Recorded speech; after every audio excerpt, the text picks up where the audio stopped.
Hello, everyone. Thank you so much for helping in. It's another day. My name is Ryan Sibinyima. If it's your first time of seeing my face, if you're a returning subscriber, thank you so much.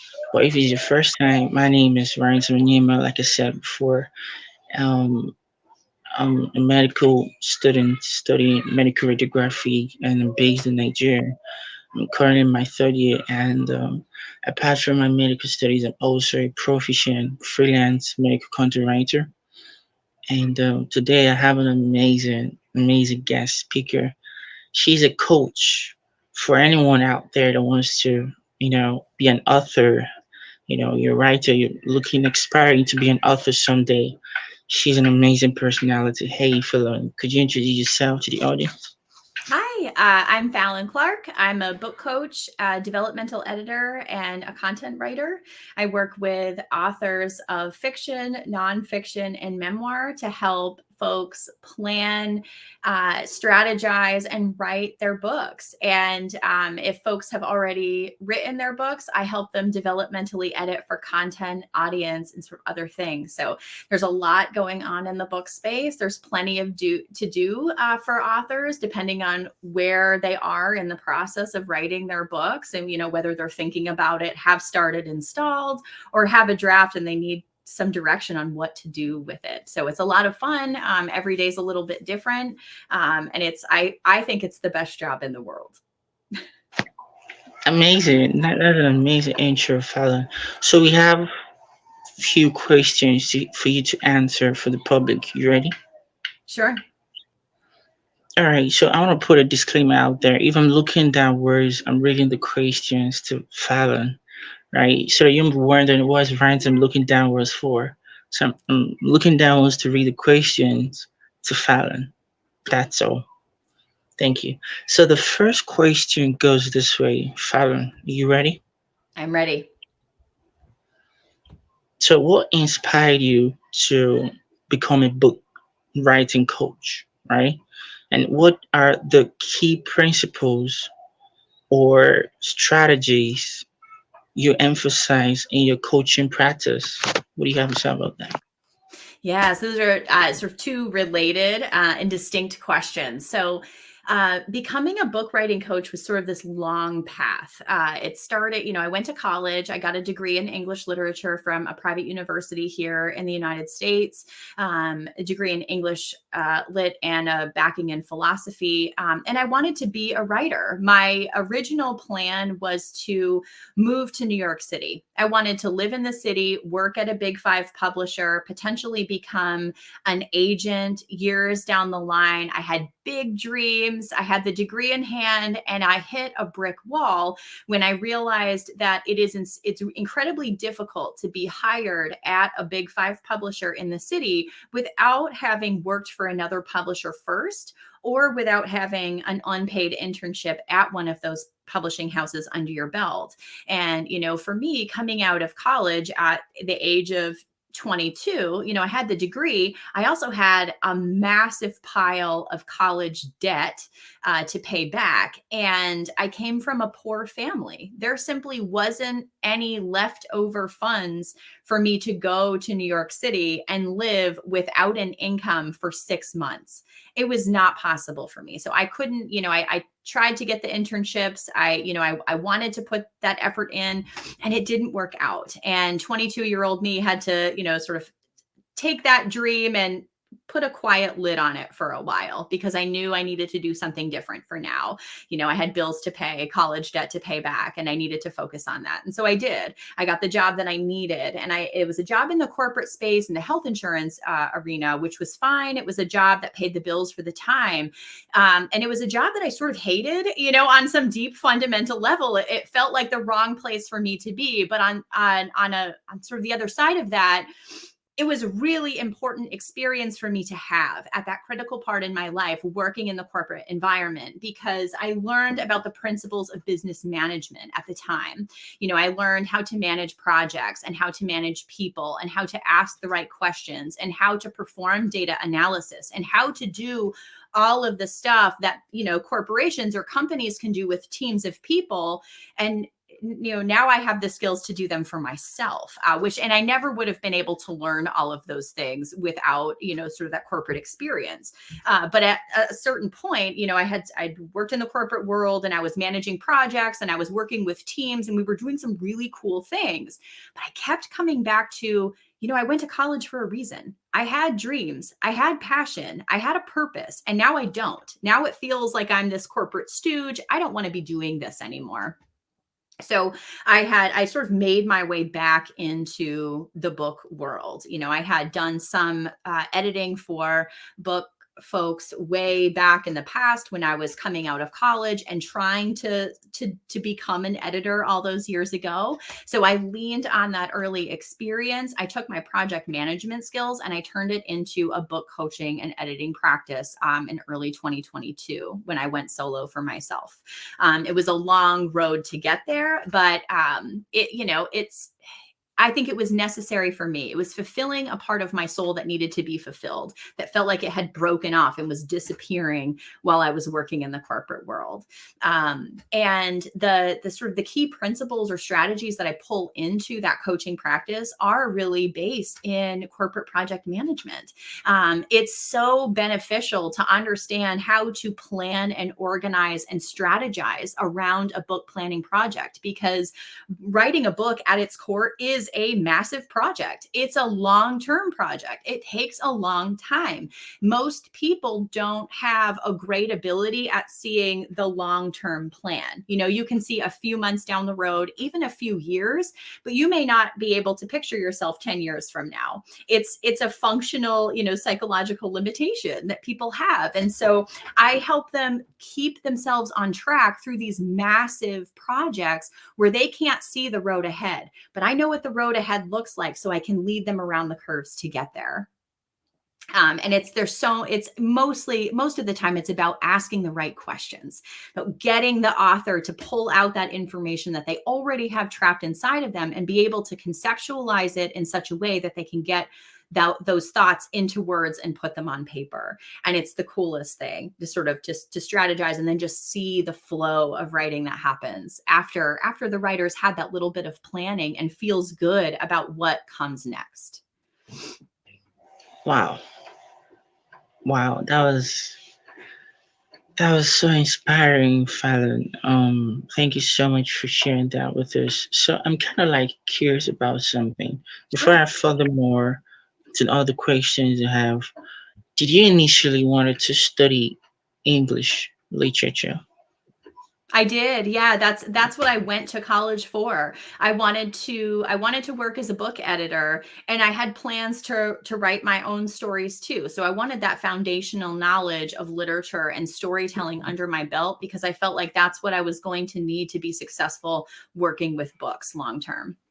So you need to get the pressure to, hey, go study for medicine, go do your law, go do um you know well, the curses that are really rampant in that world right now. Let's go for law and medicine. Didn't you get that pressure to study those courses?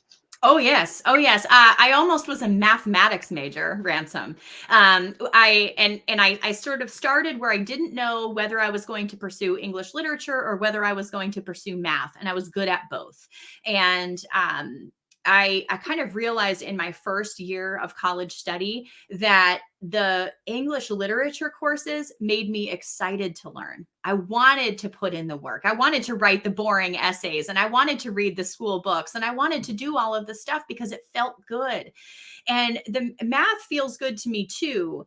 But the math professor that I had, who was the chief of the department at the time, I learned was really good at mathematics and understanding the big brain concepts, but was not a good teacher. Translating those big concepts that she understood very well into terminology that students could understand was not something she was good at. And that sort of that my inability to comprehend what she was trying to teach, it sapped all of the passion right out of the math. And I knew that if I had stayed in mathematics at the university I was in, it was going to crush my love for math entirely because she was such a bad teacher. And it wasn't that she wasn't good at what she does, she just couldn't translate that into student language, so it was this sort of this wrestling of these two parts of my personality, ultimately based on either passion or circumstance or a blend of both. I ended up sliding into literature and kind of running with it. But I still like math, and I still read math books, and I still study math because, I'm a whole person. It's amazing to hear that you followed your passion and doing what you love, which is really amazing. And because I see the enthusiasm in you, the way you talk about, you know, book writing, amazing stuff, and it's really in you because you loved it. Thank you so much. And this is a lesson to the audience that you need to go for things you love. Don't get the pressure from your peers or your family or whatever. Go for things you want. If you want to be a lecturer, you want to be a professor, whatever, you want to be a doctor, and that's your passion, go for it. Thank you so much Yes, for sharing that, Fallon. So you ready for the second question? I'm ready. All right. So can you share some common challenges aspiring authors face when working on their books, right? And Sure. how do you help them overcome these obstacles? Tell me. Yeah, that's a great question. So I find working with authors, the biggest challenges fall into two main categories. The first is mindset. The second is craft. From the mindset end, there are many aspiring authors who have the skills and knowledge to write good stories or good books, but there are life barriers that get in the way. They don't help hold themselves accountable because they don't believe they can or they don't believe they should. And so they never actually get their books written. And on the craft end, there are folks who are determined to write. They've cleared their schedules. They've done all of the stuff in their lifestyles to make that space for writing, but they lack the skills to actually write the story or the planning prowess to lay it out in a process that makes sense for them. So when I'm working with a new author for the first time, our initial conversation is what helps me zero in on which problem is this author having. Is it a mindset problem or is it a craft problem? Because understanding the root of it is how I determine what's going to help that person overcome that barrier and get to their writing. If the person's having a mindset problem, we talk them through, becoming a writer, making that space in your life for writing without feeling guilty for taking that time for yourself, with to understand the value that writing brings to you as a writer, that like personal sense of achievement and accomplishment that comes when you finish a piece and you feel good about it. Some of the writers I talk to, they talk about, well, my writing doesn't bring me any money, it's not valuable. And I say that's crap. It is valuable. It's valuable if it feels good for you. It's valuable if it works for you, if it's a process that you need to tap into. This comes up often with busy parents who have little ones at home. I have a 5-year-old. I know how difficult it is to chase a tiny person all the way around the house and feel exhausted at the end of the day and feel like I couldn't possibly spend 30 minutes on writing. You absolutely can. You just have to tell yourself that you can and then go do it. So there's all these hurdles that people put into their lives mostly are non-existent once you get to the root of them and you help them plan their time around them. When it comes to craft, if folks primarily have issues with story, like not understanding storytelling principles or how to plot and plan stories or narratives, we talk them through, what does this look like? What does the bare bones of a story look like? What are the main points that you need to hit in order to keep readers invested? Who are you going to write for? What's the reason that you're writing? And sort of lay all of these details out so that when the author sits down to write, they no longer have to think about whether they have the skills and planning necessary. They can just write the words down and fill in the gaps and keep themselves on a path. So yeah, I think those are the two big challenges: the mindset problems and the craft problems. And then, the fixes are really specific to the person who needs the help. Hmm.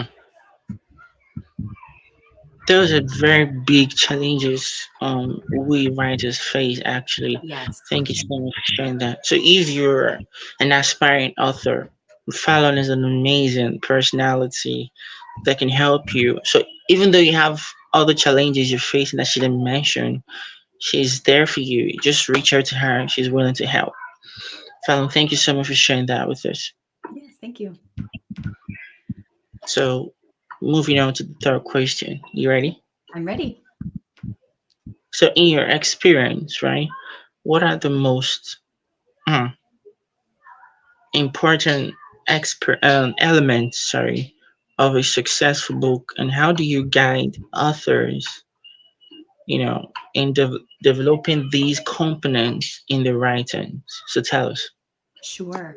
It's hard to answer this question for all types of books because fiction and nonfiction work so differently in many cases. But broadly, I think the most important element of a successful book generally is that it's written for the intended audience.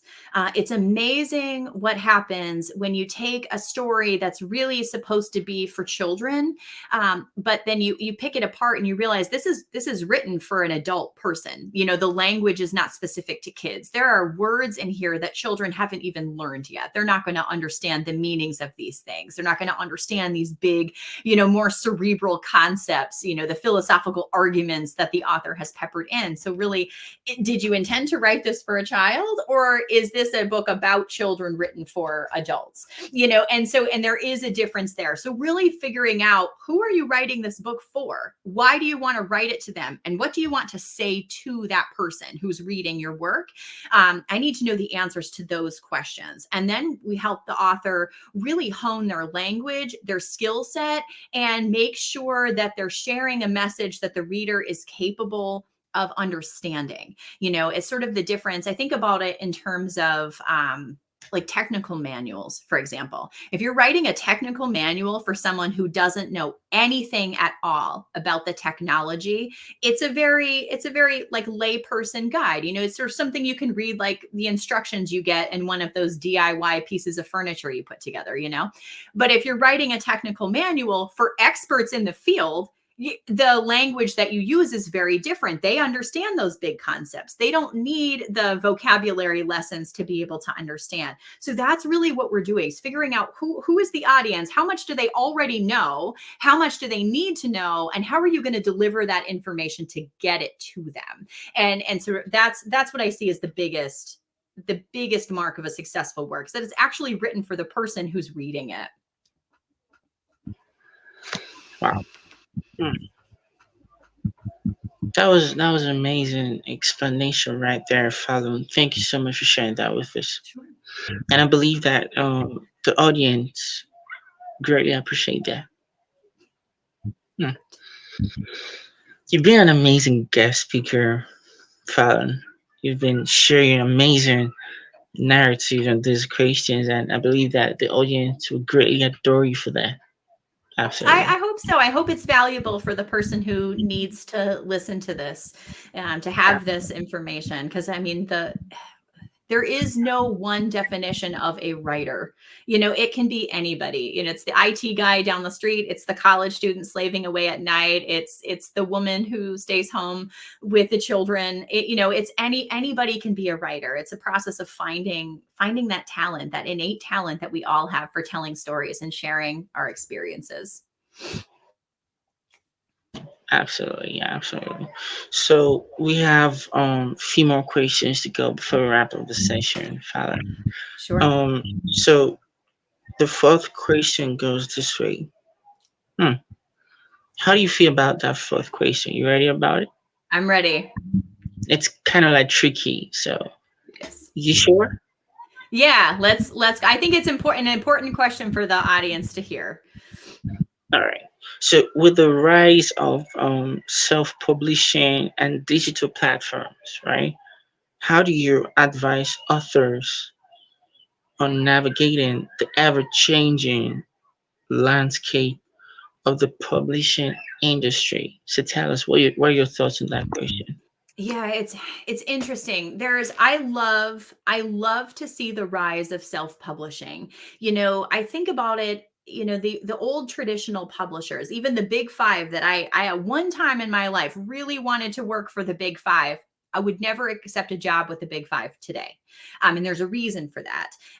The big 5 and other major publishers, they act as gatekeepers. And as much as I appreciate, I mean, deeply appreciate the work of the traditional publishers for what they have done and continue to do in the book space, and for the talented agents who work with authors to sort of sell their books and communicate their value to audiences, there, it's all people. People are not perfect. Publishers make poor decisions. Sometimes agents make poor decisions. Sometimes marketing professionals make poor decisions. And sometimes authors are at the end of this chain of poor decision making, and they end up not getting what they thought they were going to get out of that experience.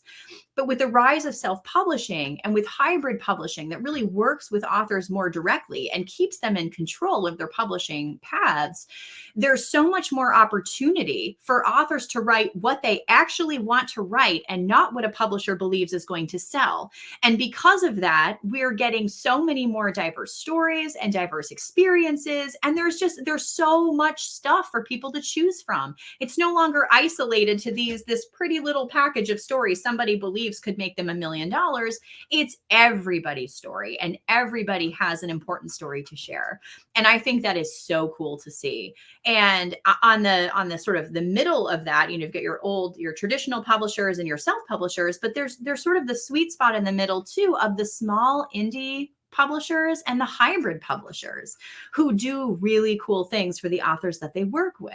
Hybrid publishers, I'm sure people listening probably already have some thoughts on hybrid publishers, because they are sometimes called vanity publishers. I think there is a difference between those two. Paying for publishing help is not the same as working with a vanity publisher. There are like gray areas and like degrees of hybridness sort of in the process. But if you're an author who, you want complete control of your work, you want to do the marketing, you're willing to put in that effort and time and dedication into making the best book that you can and sharing the message with people, self-publishing is a great way to go. Many successful self-publishing authors now make more each year in the sale of their books than their traditionally published counterparts do. And that's something that never could have happened 20 years ago. So there's this really cool thing. So when I talk to authors about their publishing paths, we really talk about, what do you want? And how much effort are you willing to put into publication? Self-publishing, you're putting all the effort in. You have to hire your professionals. You have to do all of the stuff, make your book look pretty, get it packaged, get it put out into the market. Then you have to market it. You have to advertise it. You have to talk about it. You have to, constantly be working with that book content. As you get into some of the hybrid models, you might get into places where agency marketers are going to come in and they're going to help you with some of that. You're still going to have to market and share and do all of the stuff, but you're going to have some people on your team now, people who are there for you, who want your book to do well because it means something to the publisher as well. And then on the sort of the end of that are the folks who don't really want to put a lot of effort and time into it. They just want to write. They want somebody else to take care of the big stuff. Going more traditional is usually the way to go. But I'm going to caveat all of that with saying, no matter what publishing path you take, you have to be willing to put in the business of writing. You can't just be a writer in a room with, no windows and only produce without actually talking to the world. You have to cultivate that audience. It's, with a few exceptions, every writer and every author has to be a marketer for themselves to some degree. It just depends how much. Wow. That was a lot. Do you have follow-up questions there? I'm, I'm I'm speechless right now. Honestly,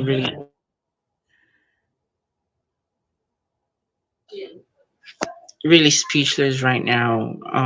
But got a lot of things in my head to say, but because of time, I'm gonna just keep Sure. her for a minute. Yeah, because but I believe that the audience will have some questions, and hopefully you'll be ready for answer some questions from them, Yes. right? Yeah.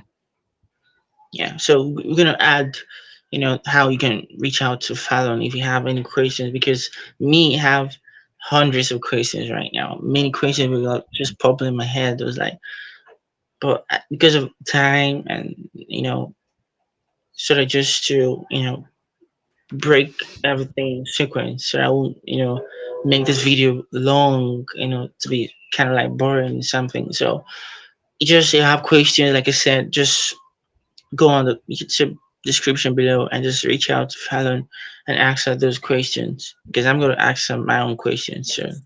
Please do. So yeah, so we have the next question. You ready? I'm ready.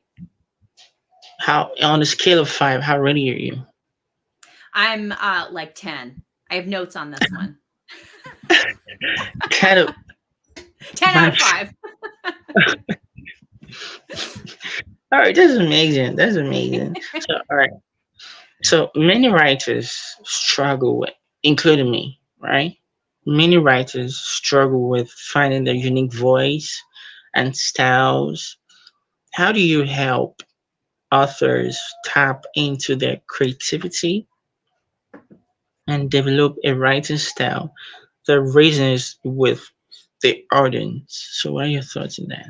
So I love this question because you might hate the answer. You might not like it at all. So I'm a big fan of knowing the skills so that you can disregard the rules. And when it comes to developing a voice and a syntactical style for the writer, it's really about understanding what the rules are and then figuring out how closely you want to adhere to them. And I think it's important for writers and authors of all kinds to know basic grammar. If you need some grammar resources, Steven Pinker's The Sense of Style is fantastic. With Strunk and White is still an industry standard, even though it's 100 years old. Either one of those books will give you a very well-rounded, robust education on how grammar works in the English language. So know the grammar rules. But beyond that, I ask the authors that I work with not to worry about developing their unique voices and styles, because it's sort of the thing. Have you ever become really aware of something that you're doing, like you're blinking or the way that your feet move when you're walking, and then suddenly your awareness of it causes you not to be able to do it as well? Like you start to trip over yourself, or you start to like really blink hard because you feel like, something's going on. That happens when writers focus too much on how to develop their voice and style. They start becoming hyper aware of the word choice that they use, and they start comparing it to other writers and changing it to fit what other writers have done. This is very dangerous. This is not you developing your unique voice and style. This is you emulating somebody else's voice and style. So when folks are asking about like, how do I do this? You've already done it. You already have a unique voice and style. Your task is to learn the grammar rules and the art of storytelling and apply your voice to your narrative.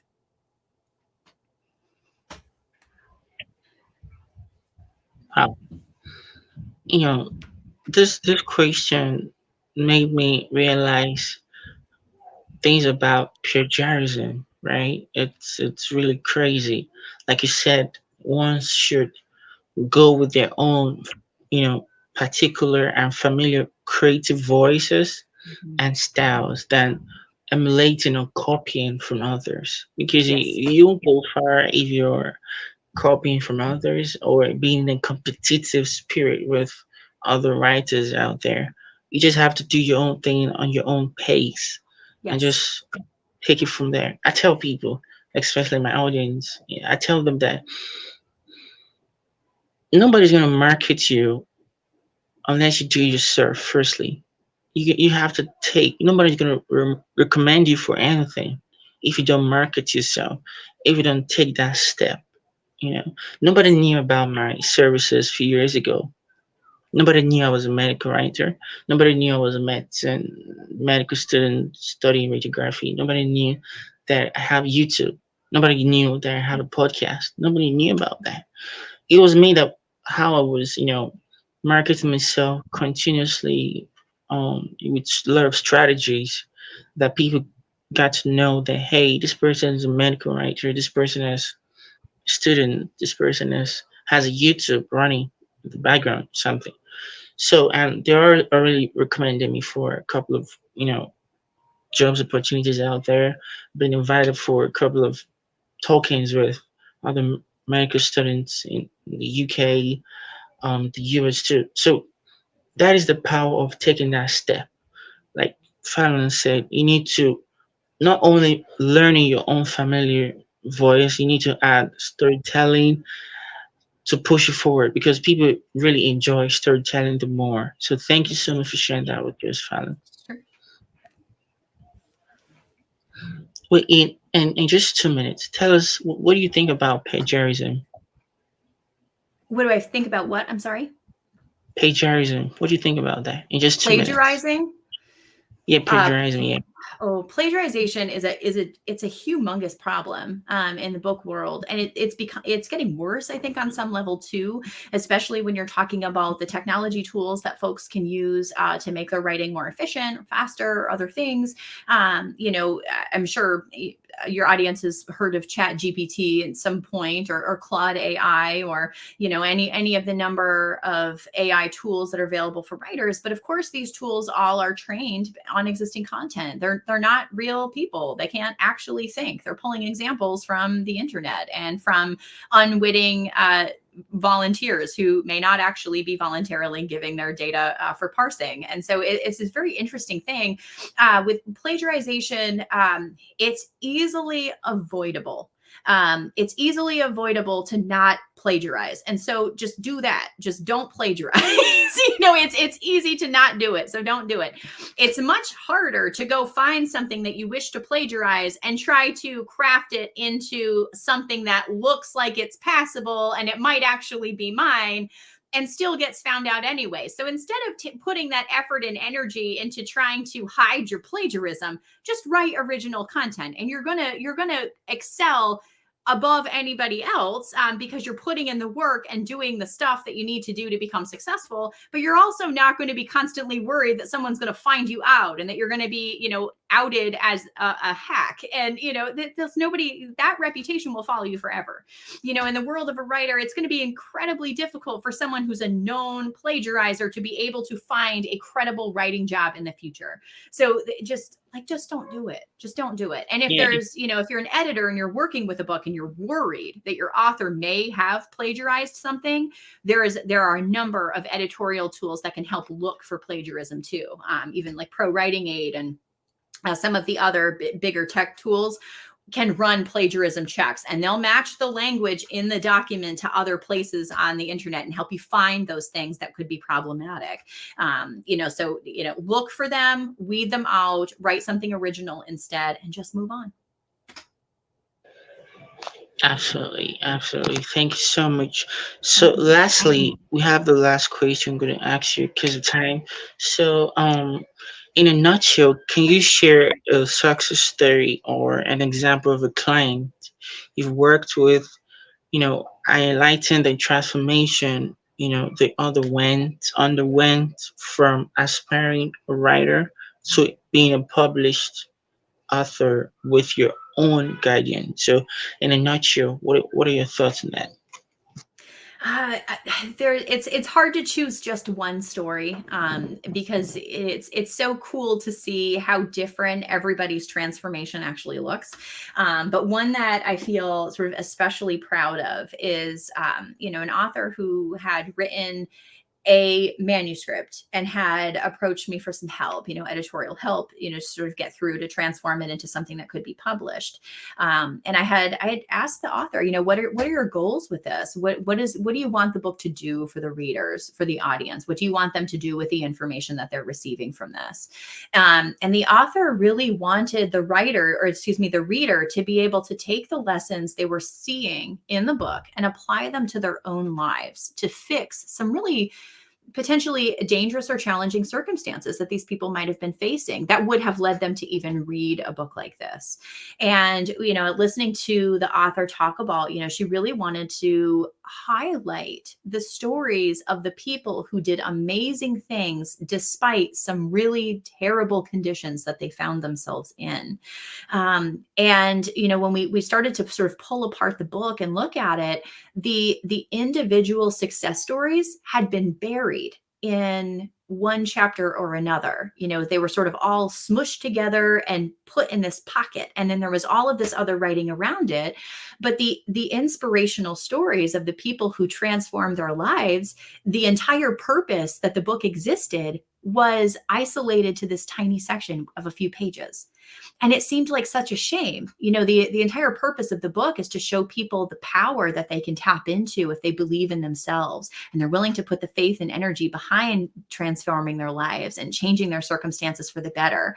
So we pulled apart that book, the author and I, and we translated that one chapter with all of the success stories sort of smushed in, and we pulled them out and we made each chapter its own story to give each author their individual voice, their ability to share what they went through with their audience. And the book is that much more powerful for it, because it's not about the author who compiled the stories. It's about the individuals who shared their stories for the purpose of the book. And I thought that was so cool to see how just absolutely different the two versions of the manuscript looked after we did some creative reimagining to sort of highlight what the author wanted to highlight and match better her vision. And it's awesome. Like the amount that certainty and security that she had, the happiness on her face when she said, "Oh my gosh, we can do this. Yes, we can do this. And it's going to be powerful because of it." And she's gotten some really positive reviews too, people who have leaned into one particular success story or another because that's the story that they needed. They needed that energy match to feel good about themselves and their circumstances. And now that we laid out the book differently, the readers are able to choose which story resonates most with them and learn those lessons and take them into their daily lives. So I think that's probably the biggest book transformation I think I've seen on a practical level. And it's also one of the proudest that I've been involved in because it was such a big undertaking for such a positive effect.